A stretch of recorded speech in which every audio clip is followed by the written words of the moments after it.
ایمان اتنا قیمتی ہے، شیخ سعدی رحمت اللہ علیہ ان کی والدہ نے سونے کی انگوٹی انہیں دی، یہ پہن کر نکلے۔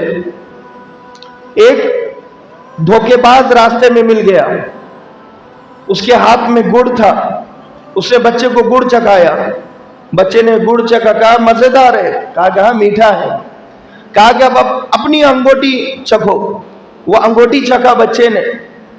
تو شیخ سعدی خود اپنا واقعہ بتاتے ہیں اپنے بچپن کا، کہ میں نے جب وہ انگوٹی چکھی تو مجھے مزہ محسوس نہیں ہوا۔ وہ دھوکے باز کہنے لگا یہ مزیدار چیز تم لے لو اور یہ جو بے مزہ بد مزہ چیز ہے مجھے دے دو۔ میں نے وہ انگوٹی اسے دے دی اور وہ گڑ لے لیا۔ ہمارا حال ایسے ہی ہے، ہمیں ایمان کی قدر و قیمت نہیں ہے، اس لیے ہم ایمان کو 10-10 روپے پر بیچ دیتے ہیں۔ جیسے شیخ سعدی رحمت اللہ علیہ بچپن میں تھے تو سونے کی قیمت نہیں معلوم تھی، اسی لیے گڑ کو لے لیا، سونے کو دے دیا۔ ہارون رشید رحمت اللہ علیہ کا زمانہ ہے، آپ کے زمانے میں ایک اللہ والے مجذوب ہے، صاحب حال ہے، اللہ کے ولی ہے، بہلول دانا رحمت اللہ علیہ جن کا نام ہے۔ تو ہارون رشید رحمت اللہ علیہ بڑے نیک بادشاہ تھے، اپنی بیوی حضرت زبیدہ خاتون کے ساتھ یہ محل کے پاس دریا کے کنارے سیر کر رہے ہیں۔ ان کی بیوی بھی بڑی دیندار تھی، 1000 خادمہ حافظہ اور قاریہ اپنے محل میں تلاوت کے لیے لگائی کہ دن رات محل میں قرآن پڑھایا جا رہا ہے، دن رات 1000 خادمہ قرآن پڑھنے پر لگائی۔ تو اب یہ آگے اور حضرت زبیدہ خاتون پیچھے۔ بہلول دانا رحمت اللہ علیہ کے پاس پہنچے تو کہا بہلول کیا کر رہے ہو؟ کہا کہ مٹی کے گھر بنا رہا ہوں۔ یہ مٹی کے گھر بنا رہے تھے دریا کے پاس جو مٹی ہوتی ہے۔ تو کہا کیوں بنا رہے ہو؟ کہا بیچنے کے لیے۔ کسے بیچو گے؟ کہا جو اسے بیچوں گا جو خریدے گا۔ اور کوئی تم سے کیوں خریدے گا؟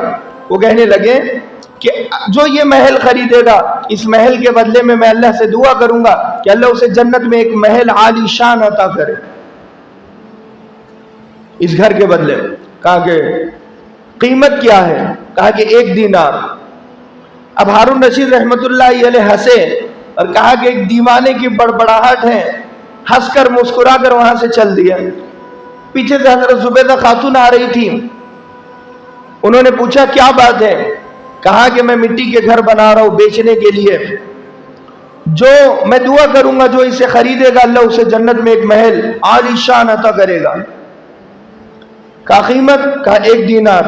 حضرت زبیدہ خاتون نے 1 دینار دے دیا اور مسکرا کر وہاں سے آگے بڑھ گئی۔ اب رات میں ہارون رشید رحمت اللہ علیہ سوئے تو خواب میں دیکھا آبشارے، مرغزارے، حور و غلمان، عالیشان خوبصورت منظر اور ایک بہترین عالیشان محل سرخ یاقوت کا، اور اس کے اوپر لکھے ہوا بیت الزبیدہ، زبیدہ کا گھر۔ انہوں نے دیکھا کہ میری بیوی کا محل ہے، اب یہ اندر جانا چاہ رہے ہیں، درباریوں نے روک دیا، جا نہیں سکتے۔ کہا کہ میری بیوی کا محل ہے۔ کہا کہ وہ دنیا کا ماحول ہے، گھر ایک کا ہوتا ہے، آنے جانے والے بہت ہوتے ہیں، یہ جنت ہے، جس کا گھر ہوتا ہے وہی داخل ہو سکتا ہے۔ درباریوں نے دھکا دیا تو ان کی نیند بیدار ہو گئی۔ جب نیند بیدار ہو گئی تو پریشان افسوس کرنے لگے کاش میں بہلول سے وہ گھر خرید لیتا، اب انشاءاللہ صبح جیسے ہی میں بیدار ہوں گا بہلول سے پہلے جا کر وہ گھر خرید لوں گا۔ صبح کا بے تابی سے انتظار کیا اور نماز پڑھ کر نکلے۔ حضرت زبیدہ خاتون بھی ساتھ میں تھی، چل دیے۔ بہلول دانا رحمت اللہ علیہ گھر بنا رہے ہیں۔ کہا بہلول کیوں بنا رہے ہو؟ کہا بیچنے کے لیے۔ کہا جو خریدے گا میں اسے دعا دوں گا کہ اس گھر کے بدلے میں جنت میں ایک عالیشان محل اللہ اسے دے گا۔ کہا کہ قیمت؟ کہا کہ دنیا کی پوری بادشاہی۔ کہا کل تو تم نے 1 دینار کہا تھا۔ کہا کل تو بن دیکھے سودا تھا، آج تو دیکھ کر آئے ہو۔ آج یہ فجر کے بدلے میں جنت مل رہی ہے، بغیر دیکھے کہ ہم نے جنت کو نہیں دیکھا مگر جنت پر ایمان و یقین ہے، اللہ کو نہیں دیکھا مگر اللہ پر ایمان و یقین ہے، رسول اللہ کو نہیں دیکھا مگر رسول اللہ پر ایمان و یقین ہے، فرشتوں کو نہیں دیکھا مگر فرشتوں پر ایمان و یقین ہے۔ بغیر دیکھے جتنا سچ مانتے جاؤ گے اتنا سستا سودا ہوتا جائے گا، اور جنت اللہ تبارک و تعالی چھوٹے چھوٹے عمل کی وجہ سے دے دے گا، مگر جب مہلت ختم ہو جائے گی اب یہی عمل کروڑوں کرو تو اللہ تبارک و تعالی جنت نہیں دے گا۔ سکرات کے عالم میں جب مردہ ہوتا ہے تو شیاطین اسے دکھائے جاتے ہیں، فرشتے اسے دکھائے جاتے ہیں، وہ دیکھ سکتا ہے، عالم برزخ کا ایک حصہ کھول دیا جاتا ہے۔